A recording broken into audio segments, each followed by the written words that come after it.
আসসালামু আলাইকুম রহমতুল্লাহি ওবরকাতুহু। সম্মানিত দর্শক, বিএনপির ভারপ্রাপ্ত চেয়ারম্যান জনাব তারেক রহমান সাহেব বাংলাদেশে এসেছেন ডিসেম্বর মাসের 25 তারিখে। তার এই আগমন নিয়ে নানা রকম সন্দেহ ছিল, বিতর্ক ছিল, পক্ষ এবং বিপক্ষের নানা রকম কথাবার্তা ছিল।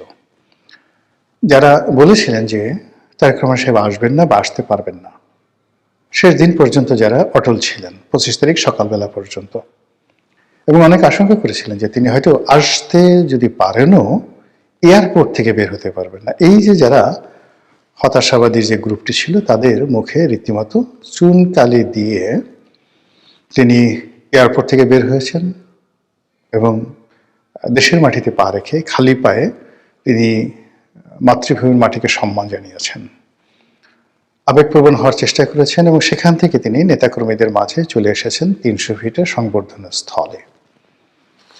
এবং দিনটি কোনো রকম নেতিবাচক কোনো বিষয় ছাড়া চমৎকারভাবে শেষ হয়েছে। আর এতে করে বিএনপি যারা সমালোচক, তাদের রীতিমতো ঘুম হারাম হয়ে গেছে।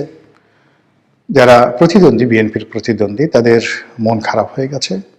আর তারেকবিহীন বাংলাদেশে যারা নানাভাবে ছড়ি ঘোরাতেন ক্ষমতার, তারা এখন নতুন করে ভাবছেন যে ছড়িটা বের করবেন কি করবেন না, করা ঠিক হবে কি হবে না, ইত্যাদি নানা কথাবার্তা। এই গেল এক। 2 নম্বর হলো যে সুদূর প্রবাসী থেকে তারেক রহমান সাহেব যেভাবে দল চালিয়েছেন, সেই বাংলাদেশে অনেক অনেক ব্যক্তি তারা জনাব তারেক রহমান সাহেবের নাম ব্যবহার করে যে ফায়দায় লোটার চেষ্টা করেছেন এবং কেবলমাত্র তারেক রহমান সাহেবের ভয় দেখিয়ে তারা যে আর্থিক সুবিধা নিয়েছেন, দুর্নীতি করেছেন, অনিয়ম করেছেন, কমিটি বিক্রি করেছেন, এরকম লোকজন রয়েছেন অনেক, যাদের বিরুদ্ধে অভিযোগের পাহাড়। এখন যারা অভিযোগ করতে আসবেন জনাব তারেক রহমান সাহেবের কাছে, সেটার পরিণতি কি হবে? আবার যাদের বিরুদ্ধে অভিযোগ করা হবে তাদের ব্যাপারে তারেক রহমান সাহেব কি ভূমিকা নেন, এটার উপর কিন্তু ওনার ভবিষ্যৎ নির্ভর করবে। উনি যখন লন্ডনে ছিলেন অনেক বিষয় তিনি জানতেন বা অনেকে তার কাছে অভিযোগ করতেন, কেউ টেলিফোনে করতেন, কেউ হয়তো ওনার সাথে গিয়ে দেখা করে করতেন। উনি তার সুদূর প্রবাসে থাকার কারণ দেখিয়ে অনেক বিষয় তিনি এড়িয়ে যেতে পারতেন। কিন্তু যেহেতু এখন সরাসরি তিনি বাংলাদেশে আছেন, কাজেই এখন তার দলের যে কোনো দুর্বলতা, যে কোনো অক্ষমতা, যে কোনো অনিয়ম, এটি তিনি দায় এড়াতে পারবেন না। তাকে এই দায় নিতে হবেই। কাজে এগুলোর উপরে তার অনেক কিছু নির্ভর করবে। আর তাকে এই সময়টিতে সবচেয়ে বেশি তাকে যে রক্ষা করতে পারবে, সেটা হলো প্রবল রাজনৈতিক প্রতিদ্বন্দ্বিতা। তিনি যদি রাজনৈতিকভাবে প্রতিদ্বন্দ্বিতার মুখোমুখি না হন, তার নেতাকর্মীরা যদি অবাধে বাংলাদেশে দাপট দেখাতে পারে, আপনি নিশ্চিতভাবে ধরে নিতে পারেন যে তাদের পরিণতি ছাত্রলীগ, যুবলীগ কিংবা আওয়ামী লীগের চাইতে 1000 গুণ খারাপ হয়ে যাবে, কোনো সন্দেহ নেই। এই জন্য হয় কি, যখন কোনো একটা সমাজে প্রতিযোগিতা না থাকে, আমাদের প্রকৃতিটাই কিন্তু আল্লাহ রাব্বুল আলামিন তৈরি করেছেন তাপ চাপ দিয়ে। অর্থাৎ আপনার চারিদিক থেকে বাতাসের চাপ থাকবে, মাটিতে আপনার একটা টান থাকবে, মাধ্যাকর্ষণ শক্তি থাকবে, মহাকর্ষণ শক্তি থাকবে, আকাশ থেকে টানতে থাকবে, এবং আপনার শরীরটিকে আপনি ব্যালেন্সে রাখতে পারবেন। কিন্তু এই ব্যালেন্সটা যেখানে থাকে না, বাতাস থাকে না, আলো থাকে না, সেখানে মানুষ হাওয়ায় উড়তে থাকে চাঁদের দেশের মতন করে। এই জন্য আসলে শক্ত প্রতিদ্বন্দ্বী থাকা যে কোনো একজন মানুষের সফলতার জন্য সবচেয়ে ভালো। রাজনীতিতে সবসময় আপনি পৃথিবীর যত বিখ্যাত লোক দেখেন, সব লোকেরই রাজনৈতিকভাবে প্রবল প্রতিপক্ষ ছিল এবং এর জন্যই তারা ভালো করেছেন। শহীদ প্রেসিডেন্ট জিয়াউর রহমান জমানাতে তিনি যখন ক্ষমতায় এলেন, তখন প্রথম তার জন্য যে সমস্যা দেখা দিল সেটা হলো জাসদের বাড়াবাড়ি। অর্থাৎ 7ই নভেম্বরে যে বিপ্লবটি জাসদ করেছিল, তার জন্য তারা মনে করত যে জাসদই হলো এই আন্দোলনের master mind. Doctor Mohammad Yunus যে সমস্যায় পড়েছেন এনসিপির দ্বারা, বা যে সমস্যায় তিনি পড়েছেন সেই সমন্বয়কদের দ্বারা, ঠিক একই সমস্যায় জিয়াউর রহমান সাহেব পড়েছেন জাসদের দ্বারা। তো জাসদের সেই হাত থেকে বাঁচার জন্য তাকে নিষ্ঠুর হতে হয়েছে। দ্বিতীয় তার যে সমস্যা সেটা হলো তার জমানাতে হঠাৎ করে দক্ষিণপন্থী গ্রুপ শক্তিশালী হয়ে পড়ে। জামাত শক্তিশালী হয়, মুসলিম লীগ শক্তিশালী হয় এবং জামাত এবং মুসলিম লীগের মদত পুষ্ট পাকিস্তান ফেরত সামরিক এবং বেসামরিক কর্মকর্তারা জিয়াউর রহমানের জন্য রীতিমতো আজরাইলের ভূমিকায় অবতীর্ণ হয়। এবং জিয়াউর রহমান সাহেব যেহেতু মুক্তিযোদ্ধা ছিলেন, আর অন্যদিকে যেহেতু মুক্তিযুদ্ধের যারা সপক্ষ শক্তি তাদের আউট হয়ে গিয়েছিল, অর্থাৎ আওয়ামী লীগ সেই সময়টাতে ছিল, ফলে ওই শূন্যটাতে যেভাবে মুসলিম লীগ জামাত দখল করেছিল ঠিক একই অবস্থা কিন্তু এখন বাংলাদেশে দক্ষিণপন্থীদের আওয়ামী লীগের অবর্তমানে তাদের যে শক্তিমত্তা, এটা জিয়াউর রহমানের জামানাতে যতটা বেশি ছিল তার সাথে অনেক অনেক বেশি জনাব তারেক রহমান সাহেবের জন্য চাপ তৈরি করবে। জিয়াউর রহমান সাহেবের জামানাতে যারা ছিলেন মুসলিম লীগের, জামাতে ইসলামী, তারা অনেক প্রাজ্ঞ ছিলেন, অভিজ্ঞ ছিলেন এবং এখনকার মতো ইন্টারনেট ছিল না। এবং তখন টিনের ছেলে কাওয়া বা 1 2 3 এ ধরনের স্লোগান হবে, এটা কল্পনাই করা যেত না। কোনো একজন সম্মানিত লোককে নিয়ে এ ধরনের কথাবার্তা বলবে, এটি কেউ মানে আউট অফ দেয়ার ইমাজিনেশন।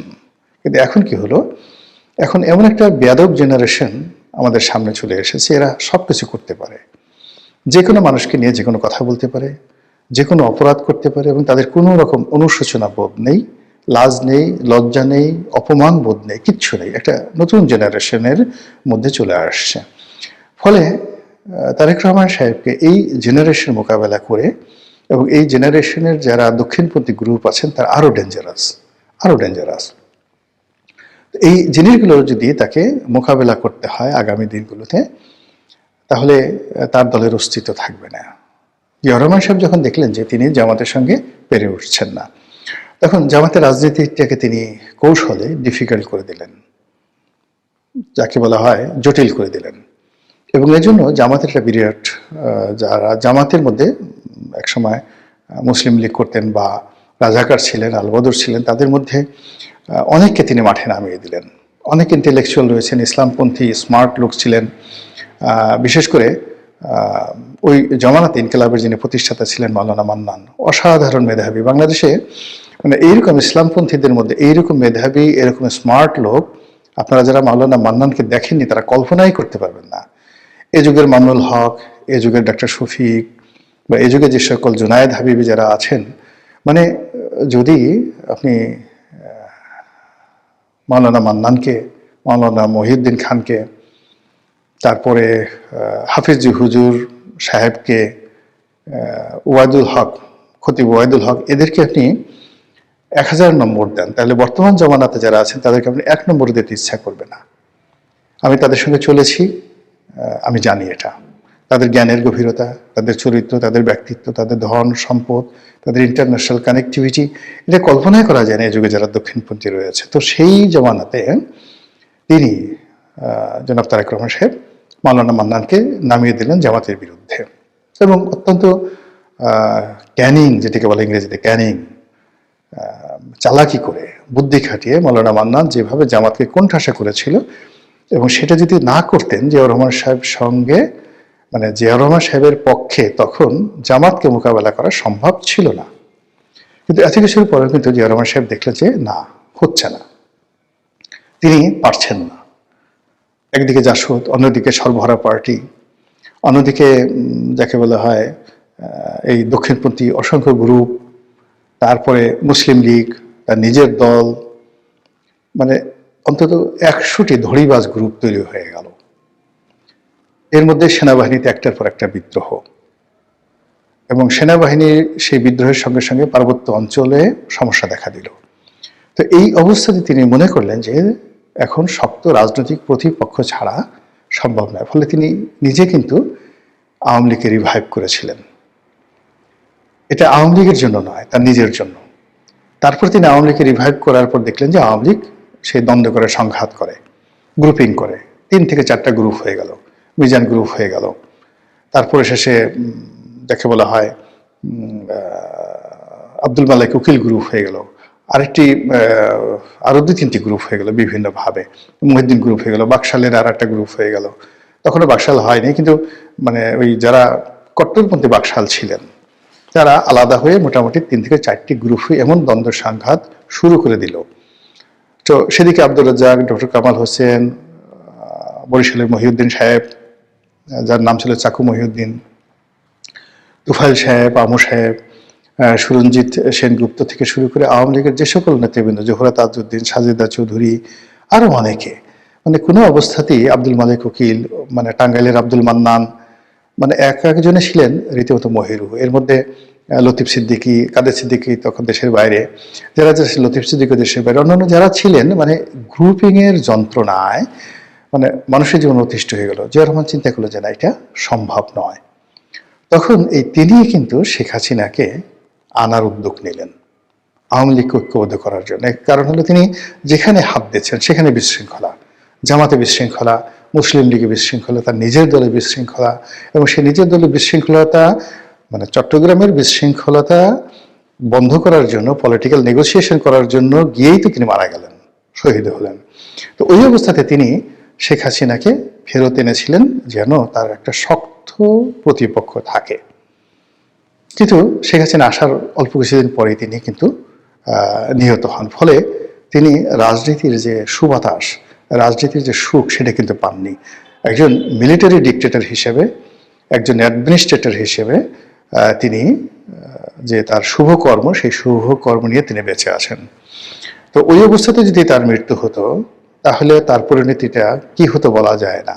যেহেতু একটা দুর্ঘটনার মাধ্যমে, একটা সেনা বিদ্রোহের মাধ্যমে, একটা অভ্যুত্থানের মাধ্যমে তার নির্মম হত্যাকাণ্ড হয়েছে, ফলে তিনি যে পাবলিক সেন্টিমেন্ট পেয়েছিলেন, এই কারণে জিয়াউর রহমান এখন সকল মানুষের সম্মান এবং মর্যাদার প্রতীক হয়ে আছেন। কিন্তু তার পলিটিক্যাল যে থিওলজি, ধর্মতত্ত্ব, তার যে পলিটিক্যাল তিনি যে মানে যে একটা লিগেসি তৈরি করার চেষ্টা করেছিলেন, সেই জিনিসটি বিএনপির যারা লোকজন আছে তাদেরকে বুঝতে হবে যে কেন তিনি আব্দুল হামিদ চৌধুরী, কেন তিনি আবুল মনসুর আহমদ, কেন তিনি ফেরদৌস আহমেদ কুরেশির মতো মানুষকে এতটা মর্যাদা দিতেন, এতটা মর্যাদা দিতেন।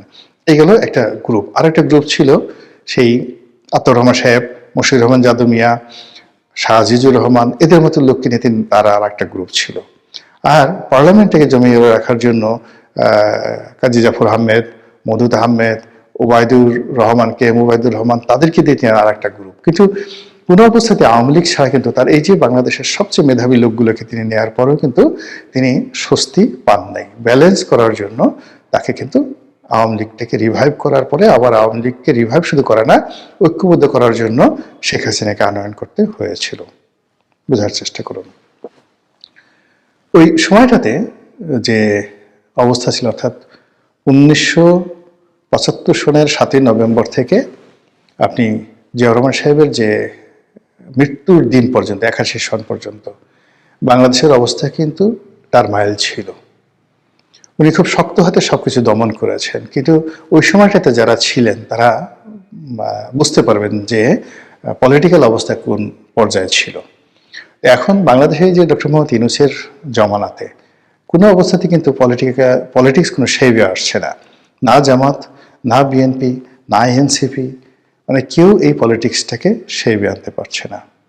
আবার বিএনপি যেভাবে সালাউদ্দিন সাহেবকে নিয়ে, মির্জা ফখরুল সাহেবকে নিয়ে, মির্জা আব্বাসকে নিয়ে যেভাবে তারা অর্গানাইজ করার চেষ্টা করেছে, উইদাউট তারেক রহমান সাহেব ছাড়া এটা হচ্ছিল না। ফলে এই বিরাট পলিটিক্যাল যে শূন্যতা, সেই শূন্যতা দূর করার জন্যই কিন্তু জনাব তারেক রহমান সাহেবকে বাংলাদেশে আনা হয়েছে বা তিনি এসেছেন। এখন তারেক রহমান সাহেব তিনি কতটা পারবেন কি পারবেন না, তার কতটা কর্তৃত্ব আছে বা নেই, এ সকল বিষয় নয়। যেদিন তিনি পাড়া দিয়েছে সেদিন থেকে লোকজন ধরে নিয়েছে তিনি ভবিষ্যৎ প্রধানমন্ত্রী, তিনি সব পারেন। আর এই যে তিনি সব পারেন, এই মোহটা থাকবে 6 থেকে 7 দিন। এই 6 থেকে 7 দিনের মধ্যে তাকে রাষ্ট্রনায়কের মতো কতগুলো সিদ্ধান্ত নিতে হবে। হয়তো অনেক সিদ্ধান্ত অপ্রিয়, কিন্তু সেই সিদ্ধান্তগুলোর মধ্যে আয়রনি থাকতে হবে। লৌহ মানবের মতো বা লৌহ মানবীর মতো তার সিদ্ধান্তগুলো রীতিমতো স্বাভাবিক যে প্রথা, তছনছ, গত 14 মাসে যে প্রথাগুলো তৈরি হয়েছে সেই প্রথাকে ভেঙে তছনছ করে দেবে। আপনি ফকল্যান্ড যুদ্ধের কথা যদি চিন্তা করেন, মার্গারেট থ্যাচারের সিদ্ধান্ত 1971 সালে মুক্তিযুদ্ধ, 75-এর যে এমার্জেন্সি ডিক্লারেশনের মাধ্যমে ইন্দিরা গান্ধী যে সিদ্ধান্ত নিয়েছিলেন, এটিকে বলা হয় লৌহ মানবী। আমেরিকাতে ঠিক কিউবাতে যখন মিসাইল নিয়ে মোতায়েন নিয়ে গন্ডগোল হলো, ঠিক সেই সময়তে জন এফ কেনেডি, আর যখন ইরান কন্ট্রা কেলেঙ্কারি হলো, ঠিক সেই সময়তে রোনাল্ড রিগান যে সিদ্ধান্তগুলো নিয়েছিলেন, এগুলোকে বলা হয় রাষ্ট্র নায়কোচিত সিদ্ধান্ত। কারো দিকে তিনি তাকাননি, জাস্ট তিনি একা সিদ্ধান্ত নিয়েছেন এবং সেটা বাস্তবায়ন করেছেন। তো সেই ক্ষেত্রে এখন জনাব তারেক রহমান সাহেব কিভাবে এসছেন, পত্রপত্রিকায় নানা রকম কথাবার্তা বলা হচ্ছে, সামাজিক মাধ্যমে আরো বেশি বলা হচ্ছে। তিনি কি রাশিয়ার গ্রিন সিগন্যাল পেয়ে, ভারতের গ্রিন সিগন্যাল পেয়ে, ভারতের বন্ধুত্বের আশ্বাস পেয়ে, নাকি পশ্চিমাদের আশ্বাস পেয়ে, নাকি আমেরিকার আশ্বাস পেয়ে, নাকি ইউনূস সাহেবের আশ্বাস পেয়ে এসছেন, ডাজ নট ম্যাটার।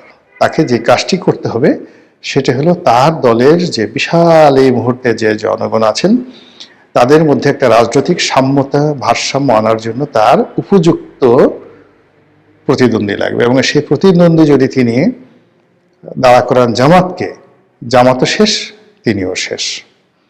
আবার তিনি যদি অতীতের মতো একটা জাতীয় সরকার করে জামাত সামাত সবাইকে নিয়ে যদি একটি ঐক্যবদ্ধ নির্বাচন, একটি জাতীয় সরকার করতে চান, তাহলে তার এই যে চেষ্টা, এটি হবে 2014-র মতো, 2018-র মতো, 2024-এর মতো আওয়ামী লীগের কার্বন কপি। আর তাকে যদি সত্যিকার অর্থে নেতা হিসেবে অমরত্ব লাভ করতে হয়, তাহলে এই রাজনীতিতে যদি তিনি ভারসাম্য আনতে না পারেন তাহলে হবে না। আর সেই ভারসাম্য আনার জন্য তার হাত দ্বারা যদি তার পিতার মতো আওয়ামী লীগ পুনর্বাসিত হয়, শেখ হাসিনা আসেন বা শেখ হাসিনা ছেলে সন্তানরা আসেন, বা আওয়ামী লীগের যারা রিফাইন্ড নেতৃত্ব রয়েছে বা রিকনসিলিয়েশন বলতে যা বোঝায়, সেটি জনাব তারেক রহমান সাহেবের হাত দিয়ে হয়, আমি খুব বেশি আশ্চর্য হব না। মহান আল্লাহ আমাদের সবাইকে হেদায়েত দান করুন এবং হেফাজত করুন। আসসালামু আলাইকুম ওয়া রাহমাতুল্লাহি ওয়া বারাকাতুহু।